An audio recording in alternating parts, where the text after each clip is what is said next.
Bonjour.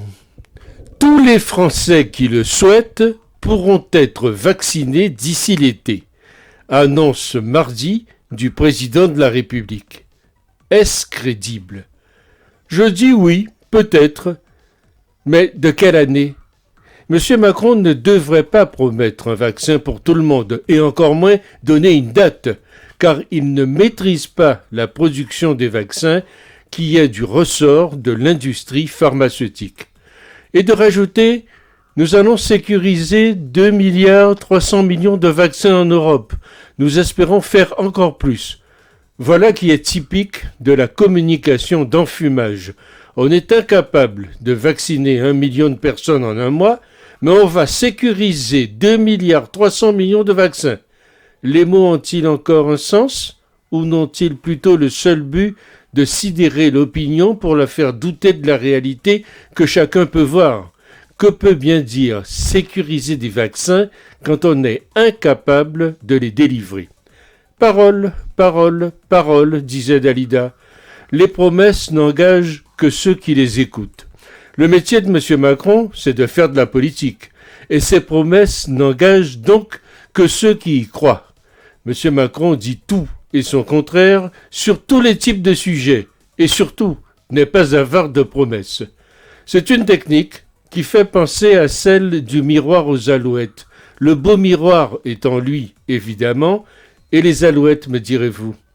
Toujours faire croire qu'il détiendrait la solution à tous les problèmes est une forme de manipulation égotique.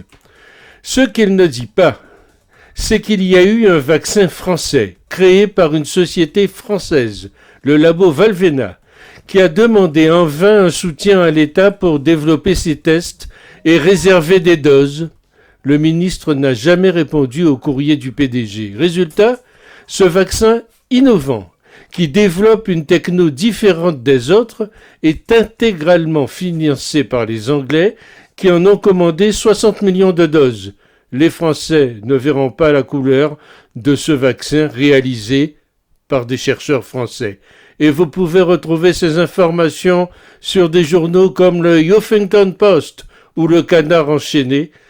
Donc, les Français seront vaccinés si les vaccins commandés par Bruxelles arrivent, alors que les Anglais seront vaccinés par un vaccin élaboré à Nantes. Les annonces prématurées et vaines promesses ne coûtent pas cher. Et puis, ça calme, vous l'avez compris, les 66 millions de procureurs. Mieux encore, les ministres en goguette quotidienne visitant les EHPAD, centres de vaccination et autres hôpitaux sur toutes les chaînes info donnent l'illusion du travail de terrain quand il ne s'agit que de communication, pour ne pas dire de propagande. Traduisons la promesse en chiffres. Il y a 53 millions d'adultes et 234 jours d'ici le 22 septembre, fin de l'été. Avec des vaccins à 2 doses, il faudrait donc 106 millions d'injections et 453 000 injections par jour. Mais comme nous ne sommes en guerre que les jours ouvrés, ce serait plutôt environ 0,5 millions d'injections par jour ouvré. Nous en sommes à milieu. Finalement, je ne sais pas si ce sera possible ou si c'est crédible, mais je commence à me demander.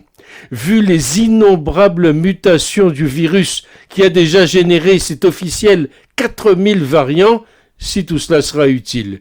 Et puis je n'en suis plus du tout convaincu. Je crains qu'un changement de braquet soit nécessaire si le gouvernement veut atteindre ses objectifs. Celui qui a dit que le gouvernement faisait des dons de promesses et le téléthon des promesses de dons a donc raison. Les 66 millions de Français procureurs de M. Macron ne sont donc pas près de se taire devant le désastre politique et organisationnel actuel. La France pourra-t-elle vacciner 70% des adultes d'ici fin août? Nous le verrons bien.